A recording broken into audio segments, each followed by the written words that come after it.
On the screen I have a 5-axis toolpath.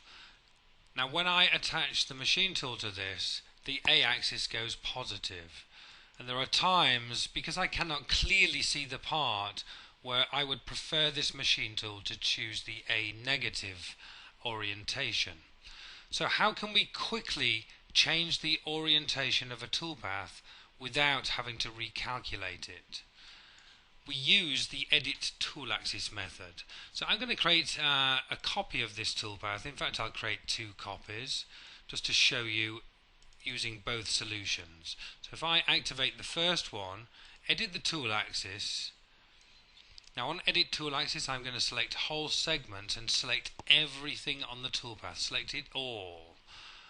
Then on edit tool axis I'm going to define a new tool axis which is always lead lean 0 0. Now this particular tool axis is always added to the existing tool axis, these lead lean angles. So 0 0 means don't change anything, leave the vectors exactly as they are. And just to ensure that, switch off all of these settings, the tool axis limits, automatic collision avoidance, tool axis smoothing. These should have already been done during toolpath calculation. So lead lean 0 0, switch off any forms of smoothing or limits, and then move on to machine axis control. Orientation type, orientation vector, and used fixed direction. Now the angle is not very important. I would just tend to avoid using the orthogonal angle, so I will not use 0, 90, 180, 270.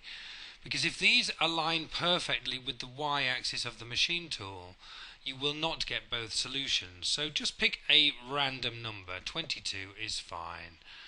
Accept, apply. Okay, now on the second toolpath, I will do exactly the same. So change it to lead lean. Let me just make sure I have all of the segments selected. That's fine. Okay, so lead lean 0 0, switch off all of the smoothing settings again.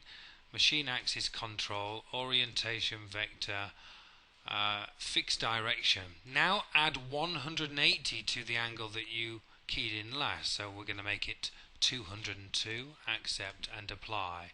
So by simply doing this, having a 180 degree difference in the 2 vectors will enable you to have both solutions. So the first solution, if I just switch on the machine tool display, gives me A positive, and if I simulate that, it's all A positive.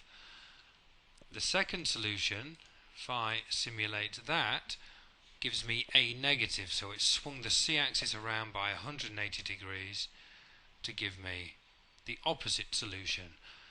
So you could use 22 and 202 for your 2 angles all the time, and it will give you the 2 opposite solutions.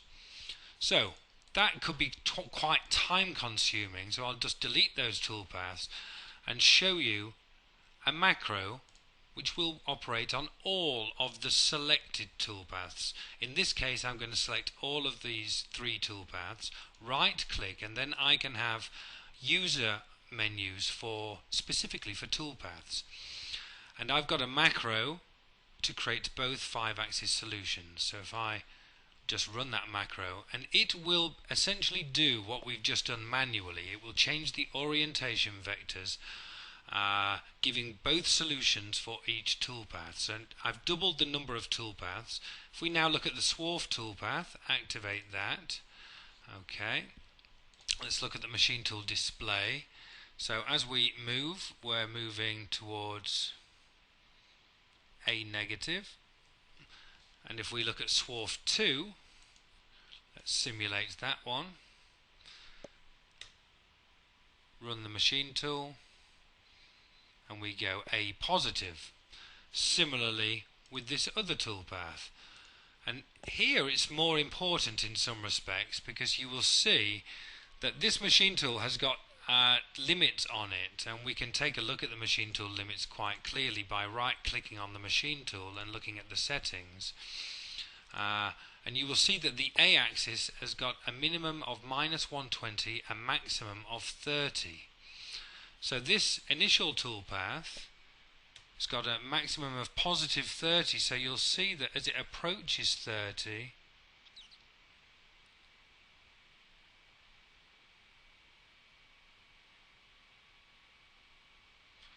okay, it's going to tilt a little bit more. Let me just speed it up a little.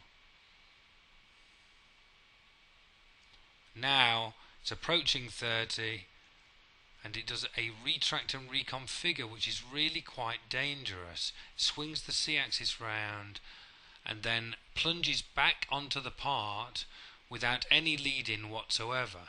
So it's much better to use the opposite 5-axis solution, where we don't have any retract and reconfigure, because we simply start on a negative. So that can be a very quick way of changing the two orientations by using this macro, and this macro is in your packs.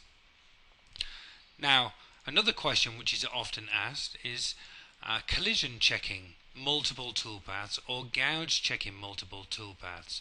So here you can see yellow question marks on all of these toolpaths, and I want to collision and gouge check them all, which can also be a time consuming option, but not if we've got a macro which will loop through all of the toolpaths. Right click, user, and here is a macro. You can edit the macro to take a look at it if you want, or just run it. So collision and gouge check all of those toolpaths. It's going to go through them all, checking for holder collisions, also checking for any possible gouges on the toolpaths.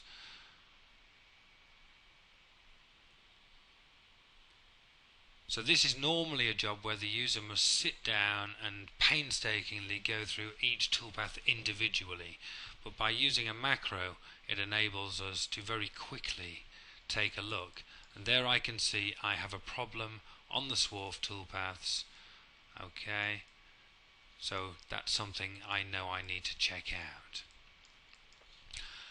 Another useful macro, let me just switch this off, is when we have machine tools with very little A or B axis travel. So I may be creating some 3+2 axis work planes. So if I create a work plane and orientate it aligned to geometry, and if I align it one to this face here, let's create several. Let's create another one, orientate, again align to geometry. I'll put one on this face. Let's put one over here also, align that to geometry. So these may be work planes that I want to perform some 3+2 axis machining on. Just put one on this face as well. Okay. Now let's say the maximum A or B axis travel of the work plane is 45 degrees. So I'm going to select these 4 work planes. Again, I can have user macros for any type of entity, so I've got one for work planes, and I'm automatically limiting them to 45 degrees. Okay, it tells me that work plane 1 is currently tilted by 69 degrees, and it will be corrected. Work plane 2 is tilted by 89.996. Work plane 3 and work plane 4. So they've all been corrected, keeping as close to the initial orientation as possible, yet now they are going at an elevation of exactly 45 degrees. So these macros are all available from the right click on toolpaths user, or in the case of the workplanes macro, workplanes user. There you can run the macro or you can edit the macro. For the workplanes macro, if you wanted to make a change, the maximum tilt, you could simply change it to 20 degrees. Over here, change this 45 to 20, and that would be more applicable to one of the dental machines perhaps.